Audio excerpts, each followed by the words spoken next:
ਸਤਿ ਸ਼੍ਰੀ ਅਕਾਲ ਜੀ, ਜੀ ਆਇਆਂ ਨੂੰ ਮੇਰੇ ਚੈਨਲ ਫਰੰਟ ਹਿਸਟਰੀ ਤੇ। ਅੱਜ ਮੈਂ ਇੱਕ smoky Lava I look create ਕਰਾਂਗੀ ਯੂਜ਼ਿੰਗ ਦ ਫੋਕਲਰ 9 ਆਈ ਸ਼ੈਡੋਜ਼ ਪੈਲੇਟ, ਜਿਹਦਾ ਮੈਂ ਰਿਵਿਊ ਪਾਇਆ ਸੀ ਆਪਣੇ ਚੈਨਲ ਤੇ। ਵੈਸੇ ਇਸ ਪੈਲੇਟ ਦਾ ਰਿਵਿਊ ਮੈਂ ਕਰ ਚੁੱਕੀ ਹਾਂ, ਪਰ ਫਿਰ ਸੋਚਿਆ ਕਿ ਇੱਕ ਆਈ ਲੁੱਕ ਵੀ ਸ਼ੇਅਰ ਕਰਦਾ, ਥੋੜੀ ਮੇਰੀ ਪ੍ਰੈਕਟਿਸ ਵੀ ਹੋ ਜਾਊ। ਸੋ ਸਭ ਤੋਂ ਪਹਿਲਾਂ ਆਪਾਂ ਆਈ ਬੇਸ ਤਿਆਰ ਕਰਾਂਗੇ।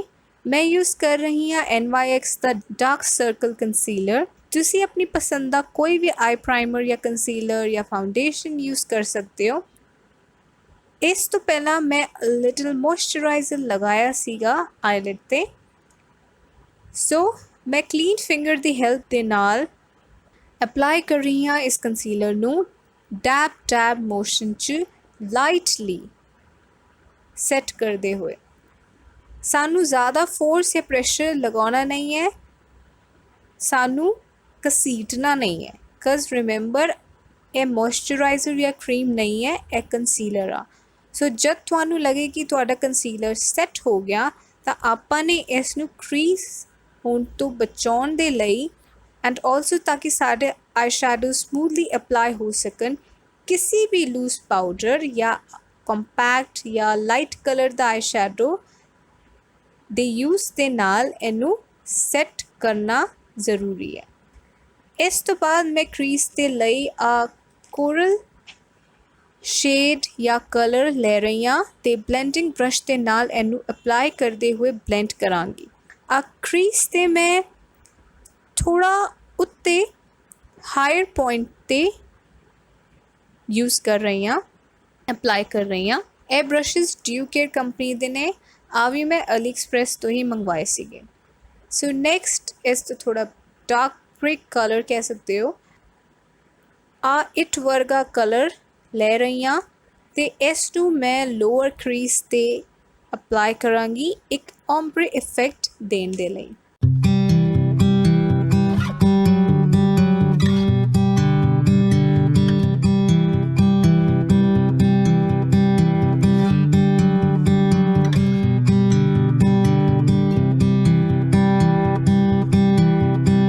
ਦੈਨ ਫਿਰ ਆਊਟਰ ਕਾਰਨਰਸ ਤੇ ਮੈਂ ਇਹ ਕਾਫੀ ਡਾਰਕ ਬਰਾਊਨ ਸ਼ੇਡ ਅਪਲਾਈ ਕਰ ਰਹੀ ਹਾਂ ਔਰ ਇਹਨੂੰ ਚੰਗੀ ਤਰ੍ਹਾਂ ਅਪਲਾਈ ਕਰਦੇ ਹੋਏ ਬਿਲਡਅਪ ਕਰਾਂਗੀ।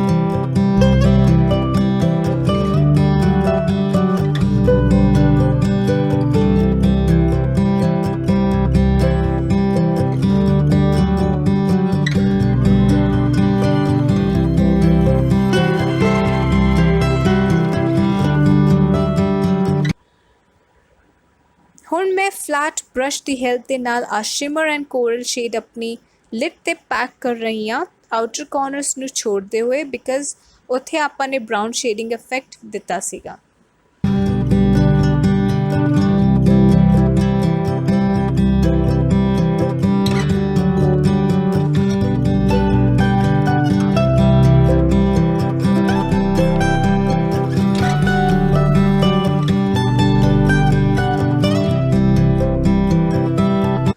ਅਗਲਾ ਮੈਂ ਲਾਈਟਰ ਸ਼ਿਮਰ ਸ਼ੇਡ ਲੈ ਰਹੀ ਹਾਂ ਐਂਡ ਇਹਨੂੰ ਮੈਂ ਮੇਨਲੀ ਆਈਲਿਡ ਦੇ ਵਿੱਚੋਂ ਵਿੱਚ ਦੈਟ ਇਜ਼ ਸੈਂਟਰ ਤੇ ਹੀ ਸਿਰਫ ਅਪਲਾਈ ਕਰਾਂਗੀ।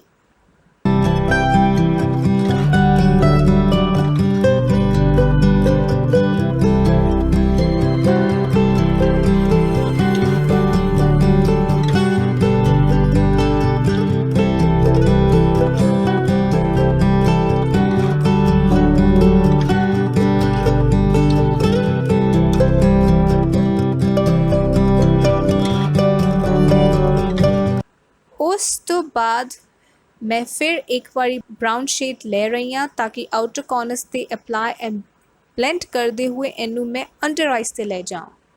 एक्चुअली शिमर ਲਾਸਟ ਜੋ ਵੀ ਸ਼ੇਡ ਤੁਸੀਂ ਅਪਲਾਈ ਕਰਦੇ ਹੋ, ਫਾਈਨਲ ਰਿਜ਼ਲਟ ਦੇ ਲਈ ਤੁਹਾਨੂੰ ਇੱਕ ਵਾਰੀ ਆਊਟਰ ਕਾਰਨਰਸ ਐਂਡ ਕ੍ਰੀਜ਼ ਨੂੰ ਅਗੇਨ ਬਲੈਂਡ ਕਰਨਾ ਚਾਹੀਦਾ ਹੈ ਤਾਂ ਕਿ ਕੋਈ ਵੀ ਹਾਰਸ਼ ਲਾਈਨ ਰਹਿ ਨਾ ਜਾਵੇ ਐਂਡ ਚੰਗੀ ਤਰ੍ਹਾਂ ਇੱਕ ਸੌਫਟ ਸਮੂਥ ਲੁੱਕ ਮਿਲੇ।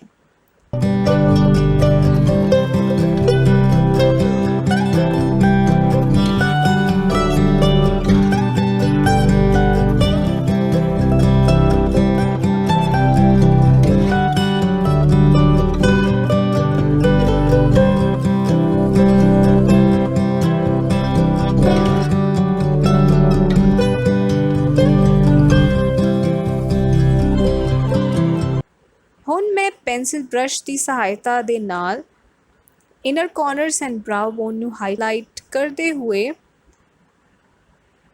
ਬਿਲਡਅਪ ਕਰਾਂਗੀ। ਤੁਸੀਂ ਕੋਈ ਵੀ ਹਾਈਲਾਈਟਰ ਜਾਂ ਸ਼ਿਮਰੀ ਸ਼ੇਡ ਲੈ ਸਕਦੇ ਹੋ।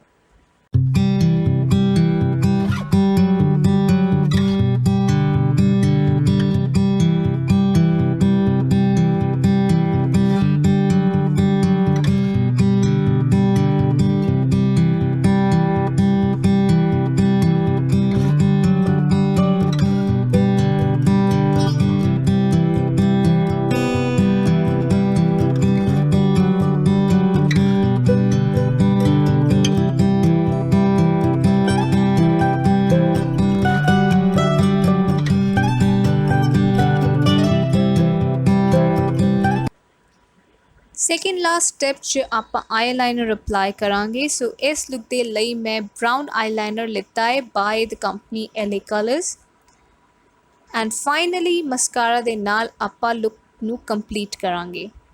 ਤੁਸੀਂ ਫਾਲਸ ਲੈਸ਼ਜ਼ ਲਗਾ ਸਕਦੇ ਹੋ। ਆਈਜ਼ ਬਹੁਤ ਅਟਰੈਕਟਿਵ ਐਂਡ ਸੋਹਣੀ ਲੱਗਦੀਆਂ ਨੇ ਫਾਲਸ ਲੈਸ਼ਜ਼ ਦੇ ਨਾਲ। False lashes are like cherries on the cake, but ਇੱਥੇ ਮੈਂ ਫਾਲਸ ਲੈਸ਼ਜ਼ ਨਹੀਂ ਯੂਜ਼ ਕਰ ਰਹੀ ਹਾਂ, ਸਿੰਪਲੀ ਮਸਕਾਰਾ ਦੇ ਨਾਲ ਫਿਨਿਸ਼ ਕਰ ਰਹੀ ਹਾਂ। ਸੋ ਆ ਸੀਗਾ ਮੇਰਾ smoky Lava I look. Hop ਤੁਹਾਨੂੰ ਆ ਵੀਡੀਓ ਟਿਊਟੋਰੀਅਲ ਪਸੰਦ ਆਇਆ ਹੋਗਾ। ਜੇ ਹਾਂ ਤਾਂ ਸਪੋਰਟ ਦੇ ਲਈ ਸਬਸਕ੍ਰਾਈਬ ਕਰ ਦਿਓ ਚੈਨਲ ਨੂੰ ਐਂਡ ਵੀਡੀਓ ਲਾਈਕ ਜ਼ਰੂਰ ਕਰ ਦੇਣਾ। ਮਿਲਦੇ ਹਾਂ ਫਿਰ ਅਗਲੀ ਵੀਡੀਓ 'ਚ। ਤਾਂ ਤੱਕ ਲਈ ਹੱਸਦੇ ਰਹੋ, ਵਸਦੇ ਰਹੋ। ਰੱਬ ਰਾਖਾ ਐਂਡ ਸਤਿ ਸ਼੍ਰੀ ਅਕਾਲ।